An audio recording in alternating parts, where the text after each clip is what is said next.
মাস যেগুলো, হিজরি তারিখ যেগুলো, এগুলো মনে রাখবো কেন? এগুলোর বিধান কি?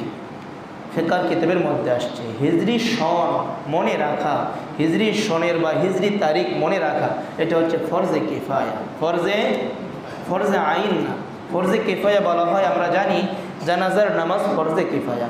অত্র অঞ্চলের 3 জন ব্যক্তি মিলে যদি কোনো মৃত ব্যক্তির জানাজা পড়ে ফেলে, দাফন করে দেয়, সকলের পক্ষ থেকে আদায় হয়ে যাবে।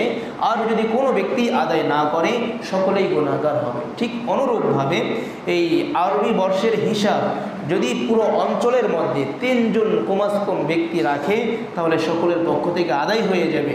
আর যদি একজন ব্যক্তিও আরবির কোনো হিসাব রাখলো না সকলেই গুনাহগার হবে। ইংরেজি হিসাব না রাখলে কিন্তু আপনি গুনাহগার হবেন না, বাংলা হিসাব না রাখলেও গুনাহগার হবেন না, আরবি হিসাব না রাখলে গুনাহগার হবে। আরবি হিসাব অবশ্যই আমরা এটাকে গুরুত্ব দিব। ইংরেজি হিসাব তো স্মরণ রাখতে হবে, সব কিছু আমাদের এটার সাথে সম্পৃক্ত। বাংলা হিসাবও আমরা স্মরণ রাখবো, সাথে সাথে আরবি হিসাবগুলো আমরা গুরুত্ব দিব। আল্লাহ রাব্বুল আলামিন আমাদের সকলকে তৌফিক দান করুন।